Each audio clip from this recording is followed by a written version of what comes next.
Hi, I'm Jay, escobarj.com. This video is Can Relationships Get Boring?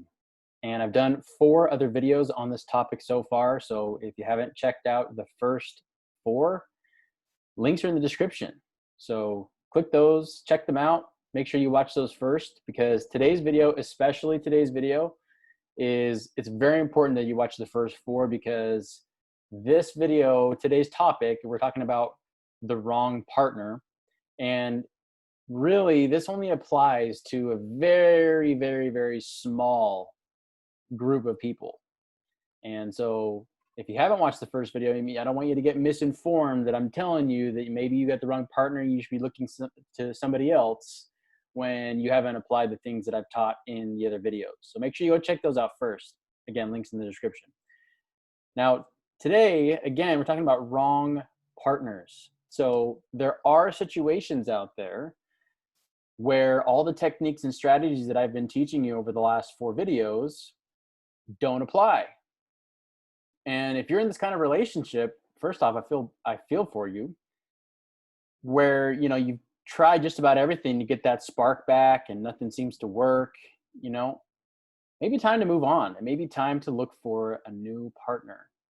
Now, I don't mean just like making a rash decision and just getting out of it. You got to think long and hard about it. But if you're consistent in taking care of yourself, i.e., you're going to the gym, you're meditating and taking care of your nutrition and doing self-development, reading books, you're creating a happy life for yourself, and then your partner should be doing that same thing, and then you come together in unity, in unison, and you're already great lives. You just bring them together, and it makes compound interest, so to speak, in a relationship. And that's kind of in layman's terms. I mean, there's a lot more to it than that. But that's essentially the kind of relationship you want to be in, where you're happy as an individual, they're happy as an individual, and you both are that much more happy as a couple. So if you're working on yourself, et cetera, and again, you're doing all the small things for your partner, you're leaving them little notes here and there, you're going out on dates consistently, you're doing fun things together, you're finding time to spend with each other, the sex is good, right? You're giving, you're putting in a lot of effort. And if you find yourself in a relationship where that's not happening, where you're not receiving reciprocity, meaning your partner's not reciprocating those attributes and you are doing all those things, then again, you may want to think long and hard about that type of relationship. Again, if you still find your relationship stagnant, boring, or you just doesn't have any vibrancy to it, again, it could be that your partner's goals and values just aren't aligned with yours, and they're okay with mediocrity. And that's not to say that maybe they can't learn or maybe they can't grow to be better, but who knows how long that's going to take. It's not your job to fix the other person. That's their job. If they want something, they have to participate in their own rescue. If they're not willing to do that, if they're at a stage in their life where they're just okay with complacency and being stagnant, that may be a recipe to walk away at that point and find somebody else, because there have been lots of studies done that show that the happiest couples, one of the most important things to them is great communication, going out on dates. When they have a fight, they work it out before they go to bed.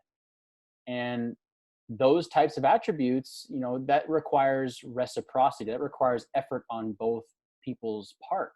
And they place an extremely high value on those activities and those things, making the relationship work.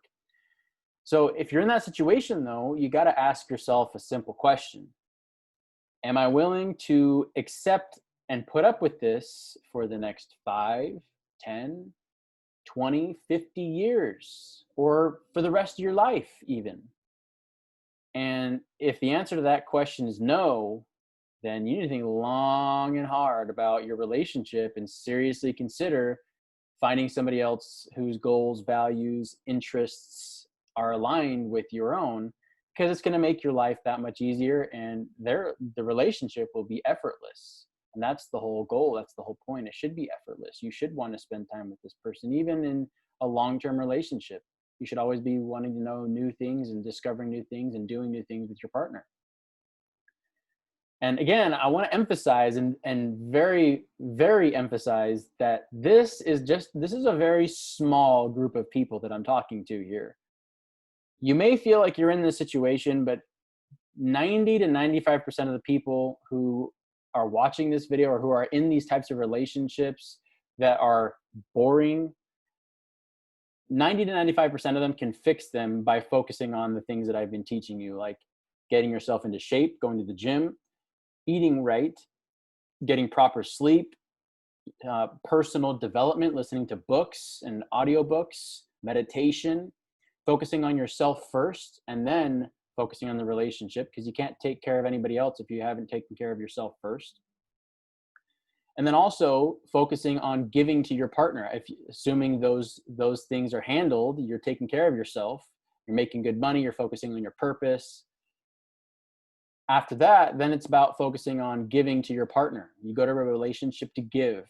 That's the purpose of a relationship. So doing the small things for your partner, leaving them little love notes here and there, or leaving them, maybe drawing on the mirror, I love you, or, every so often, or maybe every once in a while buying them flowers, or just doing something nice for them, doing the dishes for them, or maybe just a random act of kindness. Smile more often, tell them you love them more often. Little things like that. It's about the little things consistently over time. That's the key right there. And then obviously finding out your partner's love language and adapting to the way that they receive love in the best way is also going to help you.